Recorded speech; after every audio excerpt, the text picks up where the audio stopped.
Hey there, friends. Coming at you with another episode of the Pre-Ride Show brought to you by FSA.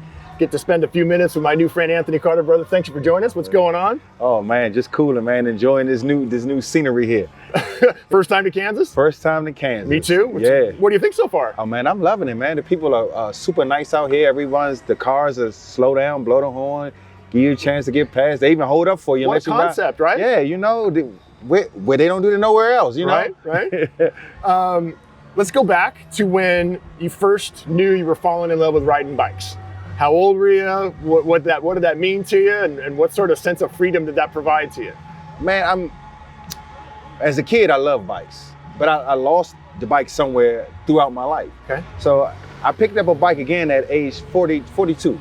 Okay. 42, I picked up a bike. Took my stepdad's bike out for a ride, just a leisure ride, went to the barber shop, came back, and I was like, I missed this. And I was like, I got to get back to this. And from there on, I just started riding as much as I could. And it got me to here today on gravel, you know, starting right there, you know. Racer type? You were just to ride and do big group rides and things like that? Have you ever pin on a number? I started with just riding with a couple buddies and a bunch of smack talking. We used to play basketball. So okay. I was smack talking from basketball, went to the bike, and then I met a club, Getting It In Cyclists. Okay. Once I started riding with Getting It In Cyclists, we went from doing group rides. By the end of that year, me first riding with them, I started racing crit races and road races. Okay. Yeah, so that was 2015. And how was that experience? The adrenaline was awesome. Right. Once I got that going, there's no stopping. Like, I just wanted more and more. What else does this have to offer? Because I didn't know it was so many things out here with cycling. To me, it was just riding a bike. But I became a cyclist because I found all the avenues that the bike can take you. Okay. Yeah. And now I understand that the evolution of that has got you into the gravel world. Yes. How about that, right? Like now we get to ride out a little more out in nature. We're not, in the middle of cars all the time and things like that. All the way in nature. Right, right. Now I'm riding across rivers and creeks and things like that. Right. Jumping ramps out in the dirt and things like that. Like, this experience has been a pure adrenaline rush for me. You know, if the crit race and everything was like a spark to the energy, to the heart, just make you go. But this gravel racing has took it to another level. You know, it's like you're coming down the corner, you're coming down the hill at 20, 30 miles an hour on loose rock and it's sliding on you. And you're like, oh man, what am I gonna do? What am I gonna do? It's like you gotta grab a hold of it and just steer through it. But it's been a great journey. Now I know a big part of your story is helping grow the sport. Mm-hmm. Tell us a little bit about that. I know you're making some great strides in bringing more diversity into the sport. Definitely. And bringing kids into the sport. Definitely. How's that going? And give us a sense of what that means to you personally.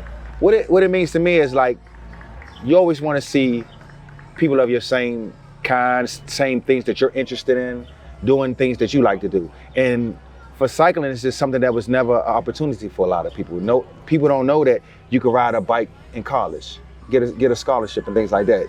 To us, to most people that I know, it's just a football, basketball, things like that. Right. Not only just that, just the freedom that riding a bike gives you. You know what I'm saying? That time alone out on the road where it just clears your mind. Like, it's great for people who have mental stress. Yes. Yeah, so with me, you know what I'm saying, it was sharing that with my community and letting people know in my community what was going on with the bikes and another way to be a stress reliever and things like that. So with me and my cycling club, Getting In Cyclists, we've been reaching out to parents and getting their kids out. So now we have a juniors team rolling. We have some teenagers, we have younger adults, because when I first started riding, everybody was basically my age. Because the thing is, like, really getting a bike is expensive. Yeah. So, it's hard to get a 20-year-old to invest in a bike. But the thing I always tell them is you don't have to invest in a bike. Start riding, and if you love it, you'll find a need to pay for it.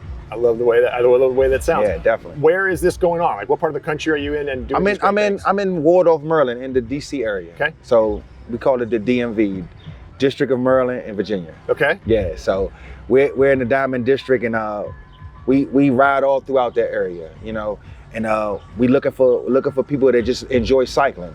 We're not looking for people that want to race per se, but if it takes you there, then it takes you there. For the most part, we just want people that want to come out and enjoy the road with us, just ride safe and have fun and enjoy the happiness that we feel. You hit one on my favorite word, happiness. I think about riding my bike, and that's usually one of the times I'm the most happy, whether it's in the day. and it helps you center yourself, Yeah. helps you clear your mind, for me, it helps logically kind of line things back up. Like a lot of problems get solved in your head by the time you're done with that ride. Yeah. Or it certainly clears your head to tackle the problems of the day. Yep. You can do a lot of thinking on the ride, you know what I'm saying? Yeah. The more you got on your mind, probably the further you're gonna ride. Yeah. Because by the time you get to a certain destination, okay, you figured it out.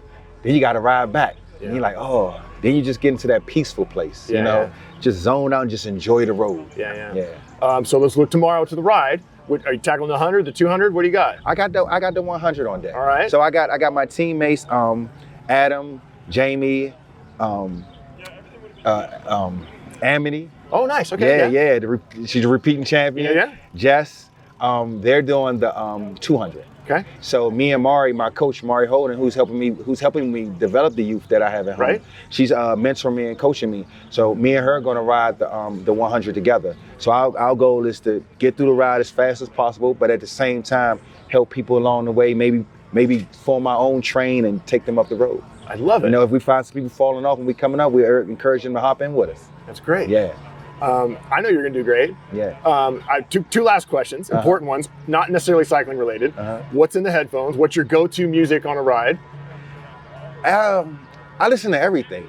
I mean, I listen to rap, I listen to R&B. So, you know, tomorrow's ride, I might just go with some Michael Jackson because his playlist is endless. All day long. Yeah. You know, I'm gonna rock with you. You know. Yeah, there you go. While I'm going over the gravel. Yeah.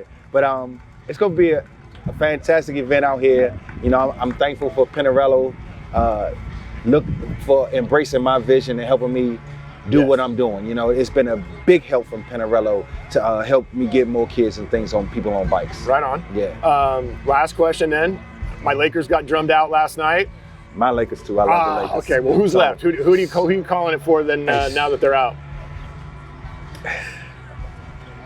I don't even want to watch anymore. Once my team is gone, you know, that's it for me. Y'all can have it. Yeah. See y'all next year. I'm waiting for the football season to start. Yeah, now. we're in football season now. Yeah. I'm not gonna betray my team, you know. Right on. Yeah. Even though I had a hard time taking them back when they took LeBron up, but you know, we got it with LeBron, so hey. Well, man, you're doing great things. Keep it up. If anything, cycling needs more of what you're doing. Awesome. We wish you nothing but success in that effort, and also tomorrow out on the trails here in Kansas. Thank you, man. I appreciate that.